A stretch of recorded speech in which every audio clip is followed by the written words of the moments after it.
Aliás, eu estava ouvindo o Amado aí sobre a lista tríplice.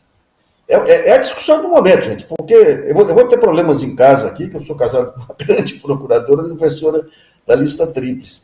Mas a lista tríplice é a consolidação do corporativismo. Como você tem na Polícia Federal, a Associação dos Delegados da Polícia Federal. Por exemplo, a Luísa Frischeig, que foi mencionada aí, que é uma pessoa muito preparada e tudo, ela era a favor, é uma linha duríssima. Não dá para dividir entre Lava Jato e o restante. A questão é o pessoal, os punitivistas, e a Luísa é típica. A Luísa foi a favor das 10 medidas. Agora, um ponto interessante, então, digamos, seja quem for da lista tríplice, seria a consolidação do corporativismo. Agora, por outro lado, uma coisa que me chama a atenção, vamos pegar o Aras. O Aras, ele cometeu coisas que a imprensa não dá porque não está ligado ao Bolsonaro, né? Mas, por exemplo, ele fez um curso de direitos humanos e entregou para aquele procurador de Goiás, que é uma ultradireita, o Ailton Benedito. Os recursos para direitos humanos foram os mais escassos aí da história da Procuradoria. Mas, sim, você vê, ele tá com apoio do Conselho Nacional do Ministério Público, da Associação dos Procuradores Gerais de Estados, todas as entidades aí ligadas do Procurador do Ministério Público do Trabalho Militar, que mostra que você tem um risco aí dessa questão do corporativismo. Por isso que a decisão tem que ser o Procurador-Geral tem que ser um homem do Presidente da República, ou mulher do Presidente da República, como é nos Estados Unidos. Porque ele tem o poder de pedir o impeachment do presidente. Então, como é que você vai... Agora, interessante que tem todo mundo fugindo do Janot. Tem um outro procurador da lista tríplice lá, que agora fale o nome aí, que foi contra as 10 medidas e foi contra o Janot também, né? Mas, digamos, esse corporativismo vai ter que ser quebrado aí. Né? E tem o irmão do Dino, né, Nassif? Tem o irmão do Flávio Dino também, o Nicolau. É uma grande figura, ele foi procurador eleitoral, ele ajudou a impedir que o maior assassinato contra direitos humanos, que era quando tentaram colocar o Ailton Benedito na Comissão de Mortos e Desaparecidos. Você imagina? É um sujeito que é ultra. E o Nicolau Dino ajudou a desmanchar isso aí.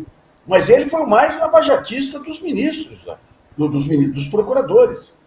O Nicolau foi lavajatista até a raiz do cabelo. Aliás, não tem raiz do cabelo aí, mas até com toda a convicção, com todo o preparo que ele tem, a popularidade que ele tem no Ministério Público, mas ele não... A linha dele não é propriamente a linha legalista e do irmão, né? Então, as pessoas podem ter cometido equívocos, né, Nassif? Inclusive com relação ao Lava Jato. Né? Não pode ser feita uma revisão? Não, a gente tem, veja bem, a gente tem no começo, lá, especialmente no mundo jornalístico, aí, o pessoal que caiu de cabeça apoiando a Lava Jato. Aí você fala, não tem conhecimento jurídico. Mas quando você está dentro do Ministério Público, a diferença entre o punitivista e o não punitivista é muito forte, né? Então ele apoiou por convicção, sim, por convicção, né? Então é um cara digno aí, ele não é da mesma massa que outros oportunistas aí que passaram pelo Ministério Público. Não é filho de Januário, não, né? Nassif. Não é filho de... Nossa, cara. Não é filho de Januário. Filho de Januário, demais, né? Demais. Nassif, eu queria voltar um pouco nesse tema, então, da reportagem do Demori e do Jamil Chad, né, do Dallagnol negociando com as autoridades americanas, então, esse acordo para dividir o dinheiro que seria cobrado da Petrobras, e lembrar que ele foi procurado pela reportagem, tanto pelo Demori como pelo Jamil Chad, e ele não quis dar nenhuma declaração. E aí, depois que essa reportagem foi ao ar, né, tanto aqui quanto também na Grande Guerra, que é a newsletter do Demori, e na coluna do UOL do Jamil, ele foi ao Twitter para responder à reportagem. E aí o que o Deltan Dallagnol disse, a gente vai colocar o tweet aí para vocês, está aí. Negociações de acordos sempre foram tratadas de modo confidencial por várias razões de interesse público, que incluíam preservar os interesses da investigação e da recuperação de ativos, assim como promover na forma e tempo apropriado, de acordo com a lei das sociedades anônimas, a divulgação de informações ao mercado. Mas não é disso que se trata. E aí o Demori foi lá e deu a resposta para ele, muito sagaz. A tentativa, aí ele abre aspas, negociações de acordo sempre foram tratadas de modo confidencial. O fato óbvio que tem que ser confidencial, claro, mas pelas vias legais. Mas não vou gastar tempo, vou deixar que o próprio colega de Deltan fale o que já havia dito a ele privadamente. Leia Delta. E aí está aí o print das conversas, na ocasião dessa negociação toda, que foi pelo Telegram, quando o Deltan, então, fala com o Vladimir Aras, e aí ele diz ali, ó, obrigada, Vlad, mas entendemos com a Polícia Federal que neste caso não é conveniente passar algo pelo Executivo. E o Vladimir, ele é bastante enfático. A questão não é de conveniência, é de legalidade, Delta. O tratado tem força de lei federal ordinária e atribui ao Ministério da Justiça a intermediação. Estamos negociando com o Senado um caminho específico para os casos do Ministério Público Federal. Por hora, precisamos observar as regras vigentes. Nassif, essa resposta Queria te ouvir também um pouco sobre essa resposta do Deltan no Twitter. Que, aliás, é uma das coisas que o... Só mais um detalhe, perdão. Uma das coisas que o Demori fala muito é que é o seguinte, né? Em 4 anos aí de investigação da Lava Jato, e publicando esses prints dessas conversas, em nenhum momento ele foi processado pelo Deltan Dallagnol. Ora, então, se o que tem nessas conversas e nesses prints do Telegram é mentira, por que ele não processa, então? Por que ele não nega? Baixo, no final do tweet do Deltan, ele volta a dizer um negócio que ele diz sempre, Vivian, que ele não reconhece essas mensagens obtidas de forma criminosa, mas é tudo mentira. Então, não, assim, ele não reconhece, mas é mentira. Veja bem, primeiro vamos falar do Vladimir Aras aí, que ele entrou na lama e não se lameou. O Vladimir é um cara profissional que... Agora, se você for pegar o Deltan e essa questão do Eduardo Bolsonaro, o Eduardo Bolsonaro é tipicamente lavagem de dinheiro. Eles ganharam muito dinheiro por fora. E ele, Flávio, o irmão dele também. Chocolate. Aí, e precisam justificar aí. Porque você imagina se antes, na condição de vereadores, eles já conseguiram acumular aquilo. Imagina tendo os negócios da União nas mãos, né? Mas agora, em relação ao Deltan, nós publicamos aí 5 suspeitas sólidas em relação a ele. Uma das suspeitas, você pega não lembro se é Spoof ou na Vaza Jato. Na Spoof, ele fala, gente, foi Deus que me mandou num cruzeiro, porque veio uma empresária lá, e a empresária falou, vai doar 1 milhão para a nossa causa. A nossa causa é o Instituto Moody dele. Tem que abrir as contas do Instituto Moody dele, que era o instituto para arrancar dinheiro de empresário para supostamente combater a corrupção. Daí alguém fala, mas Deltan, será que ela não tem coisas aí suspeitas? Daí passa o tempo e descobre que tinha. Mas ela me garantiu. Ela conseguiu com o Paulo Roberto Costa um contrato de transporte de combustíveis. Trouxe da Grécia uma empresa especializada. Eu fui ler o inquérito todo, essa mulher é a figura central do inquérito. No final, quando você vê os indiciados, ela está fora. Esse é um ponto. Outro ponto, a família dele está envolvida até o pescoço com uma fraude em desapropriação de terra pelo INCRA. Daí o INCRA entrou com uma ação contra a família dele. Naquele mesmo período que nós demos aqui, ele comprou 6 ou 7 franquias da Hering nos shoppings mais caros lá de Curitiba e colocou em nome do filho dele pequeno, do sobrinho. É muita coisa que tem em relação a ele. O Conselho Nacional de Justiça ainda não conseguiu descobrir o destino de 200 milhões de reais aí das multas que foram impostas às empresas. Né? É muita coisa.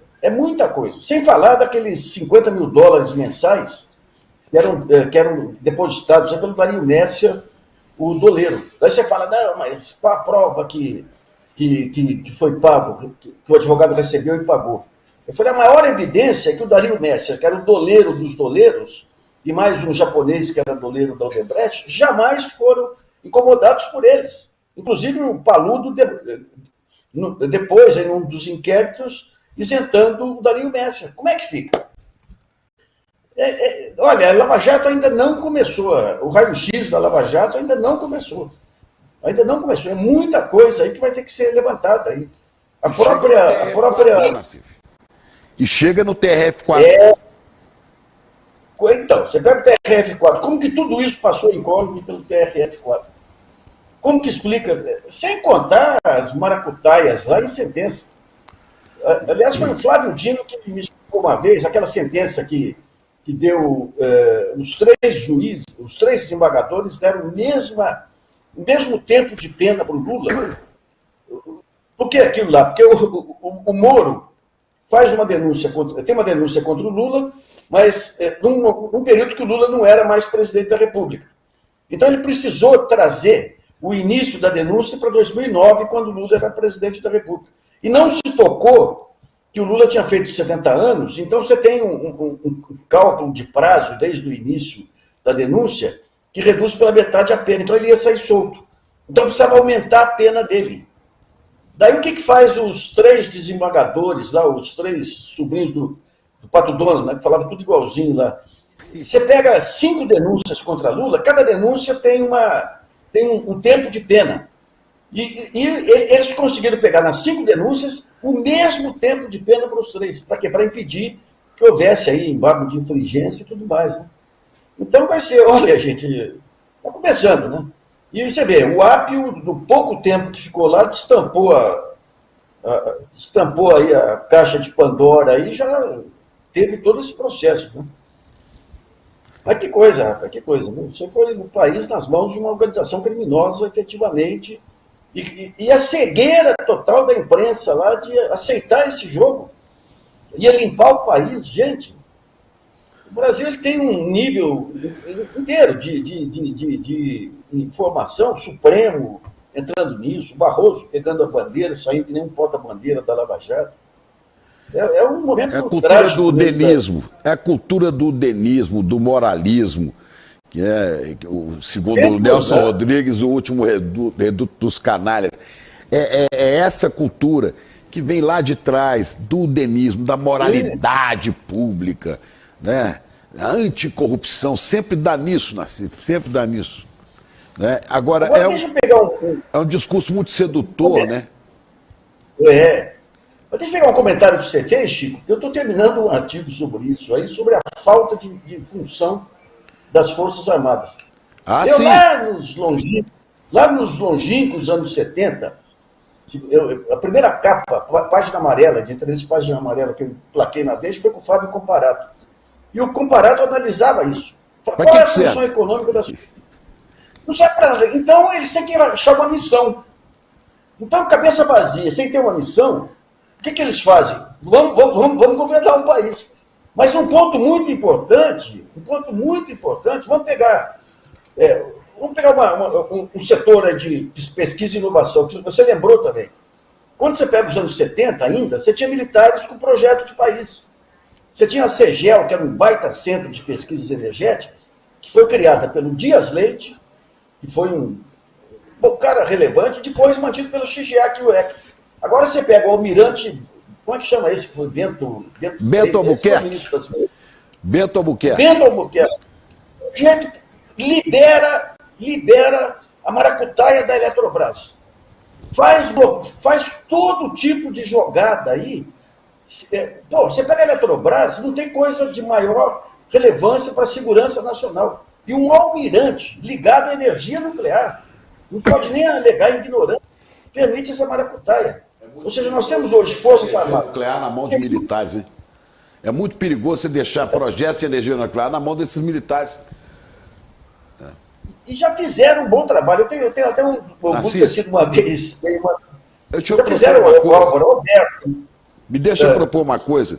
Eu quero te reconvidar a vir aqui, ou no ICL Notícias 2, para a gente discutir, porque é um assunto que tem que entrar na pauta nacional, não é?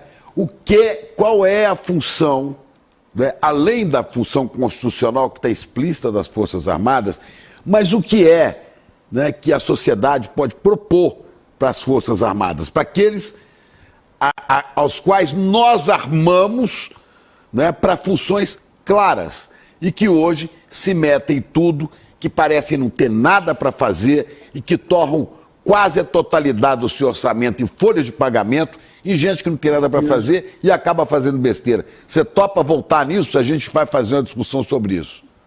Porque o tempo aqui está meio estourado. Eu acho fundamental.